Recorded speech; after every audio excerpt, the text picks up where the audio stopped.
Hello students and welcome back to my channel वाग्या। आज हम क्लास 10th का एक बहुत ही इंटरेस्टिंग टॉपिक करेंगे, अरिथमेटिक प्रोग्रेशन। तो बेसिकली अगर मैं अरिथमेटिक प्रोग्रेशन से स्टार्ट करूं, मैं आपसे एक बेसिक मैथ्स के बारे में पूछूं तो what is maths? Maths basically deals with pattern. Maths जो है वो पूरा पैटर्न के ऊपर बेस्ड है और अरिथमेटिक प्रोग्रेशन एक ऐसा चैप्टर है क्लास 10th का, चैप्टर 5 जो है अरिथमेटिक प्रोग्रेशन, ये भी पैटर्न्स पे ही डील करता है। बेसिकली नंबर्स को आप रियल लाइफ में, नेचर में, अपनी डे टू डे एक्टिविटीज़ में किस किस तरीके से यूज़ करोगे आपको इस चैप्टर में पता लगेगा। सो आपके सामने एक एग्जाम्पल है कि चेयर्स कुछ एक पर्टिकुलर डिस्टेंस पे रखा हुआ है, जैसे ये 0.3 मीटर, उसके बाद नेक्स्ट चेयर जो रखा है वो 0.7 मीटर, फिर नेक्स्ट नंबर जो आ रहा है 1.1, 1.5, 1.9।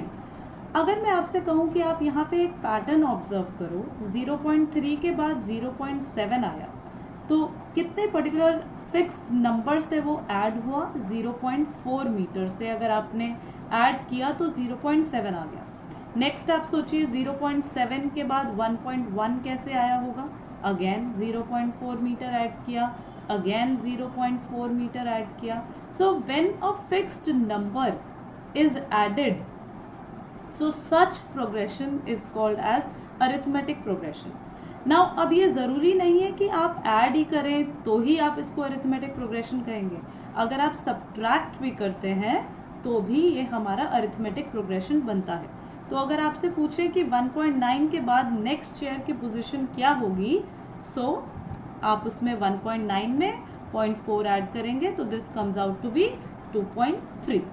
सो these numbers like 0.7, 0.3, 1.5, 1.9, 2.3, they are forming an arithmetic progression. So basically a meaning of this arithmetic progression means that either you add or subtract a common number. ये common number को हम common difference भी बोलते हैं math arithmetic progression में। इसको हम common difference भी बोलते हैं, जिसको हम डी से डिनोट करते हैं।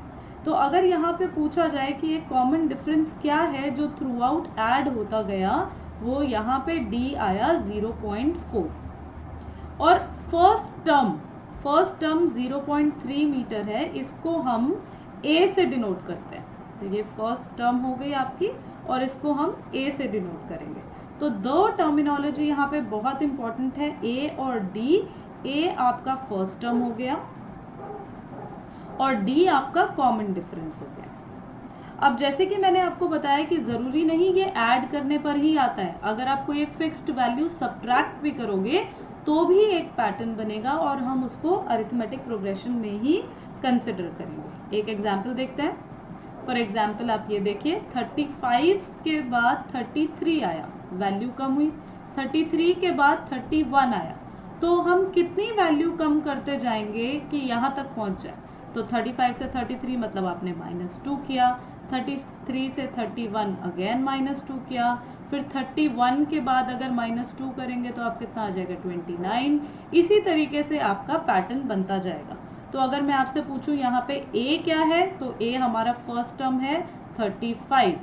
डी हमारा कॉमन डिफरेंस होता है जो कि आप सब्ट्रैक्ट कर करके निकाल सकते हो। यहाँ पे इस केस में आ रहा है -2। तो जब भी आपको डिफरेंस निकालना है तो पहले आप टर्म्स को समझ लीजिए। ये फर्स्ट टर्म हो गया, इसको हम A1 से डिनोट करते हैं। ये सेकंड टर्म हो गया, ये थर्ड टर्म हो गया। ऐसे करते करते हमारे सारे टर्म्स आते जाएंगे। तो A1 denotes for first term, और अगर आपको D जानना है तो आप सेकंड टर्म में से अगर आप फर्स्ट टर्म निकालते हैं या थर्ड टर्म में से सेकंड टर्म निकालते हैं और अगर ये सेम आता है D, तो आप इसको अरिथमेटिक प्रोग्रेशन कंसिडर करेंगे। अदरवाइज अगर D सेम नहीं होगा, मतलब ये फिक्स्ड नंबर सेम नहीं आएगा, तो ये अरिथमेटिक प्रोग्रेशन कंसिडर नहीं किया जाएगा। ये टॉपिक आपके रियल लाइफ एप्लीकेशन में बहुत इंपॉर्टेंट है। बहुत सारी चीज़ें हैं, जैसे आप मान लीजिए सेविंग कर रहे हैं, आपने फर्स्ट ईयर में कुछ शुरू किया अमाउंट, सेकेंड ईयर में कुछ करते गए आपको nth टर्म में कितना अमाउंट बन गया, इन सब का टोटल सम कितना हुआ। तो ये सारी चीज़ें आपको अरिथमेटिक प्रोग्रेशन बहुत हेल्प करता है। So keep watching for more videos and more learning. Thank you.